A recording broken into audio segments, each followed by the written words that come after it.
મિત્રો આપણે બનાવીએ છીએ બ્રેડ પીઝા. તો એમાં આપણે શું નાખીશું? પહેલાં જો આપણે આમાં નાની ડુંગળી છીણીને નાખી છે, ટમેટું અને કેપ્સિકમ મિરચી. પછી આપણે એમાં નાખીશું એના પ્રમાણમાં નમક.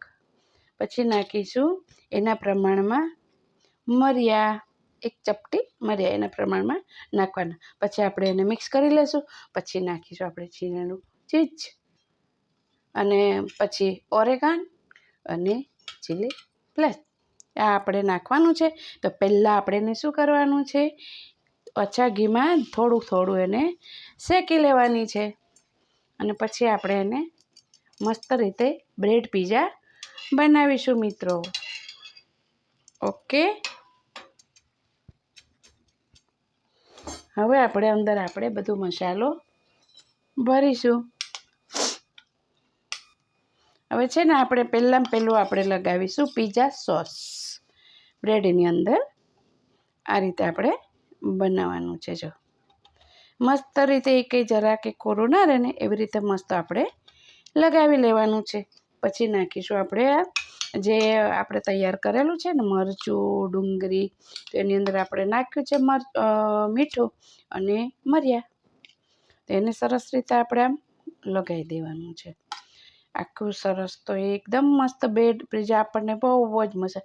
અને નાસ્તામાં તો એટલું મિત્રો મજા આવે, તમારે બની જાય પણ ફટાફટ. અને તમારે પછી જોવાનું જ નહીં. સવારમાં હેલ્ધી બાળકો મસ્ત સ્કૂલે ખાઈને જાય તો તમારે આમ મોજ આવી જાય એમ. અને બની પણ જલ્દી જાય છે. અને પછી આપણે નાખવાની છે સરસ રીતે ચીઝ. મોઢામાં જોઈને જ પાણી આવી જાય મિત્રો. એમ થાય કે ચાલો જલ્દી ખાઈ લઈએ. અને હવે એને આપણે મૂકીશું ધીમા તાપે લોઢીમાં. આ ચીઝ ઓગળી જાય ને મિત્રો ત્યાં સુધી આપણે એને 2 મિનિટ, ઓન્લી 2 મિનિટ ઢાંકી રાખવાનું છે આપણો બ્રેડ પીઝા. ઓકે મિત્રો, આપણા બ્રેડ પીઝા થઈ ગયા છે રેડી. તો મસ્ત આપણે અંદર નાખ્યું છે, હેલ્ધી છે, સવારે ફટાફટ નાસ્તામાં જલ્દી બની જાય છે. એટલે આપણે નાસ્તામાં ખાવા માટે બહુ જ સારું છે. અને શિયાળામાં બહુ મજા આવે. અને બાળકોને તો સ્કૂલે જતા હોય અને જલ્દી આપણે રોટલી ભાખરીમાં વાર લાગે, પણ આમાં વાર ન લાગે. તો આ ફટાફટ બ્રેડ પીઝા ઘરે બનાવીને બાળકોને ખવડાવવાના. આપણને પણ ભાવે તો વડીલોને પણ ખવાય, એવું કંઈ નથી કે બાળકો માટે જ છે.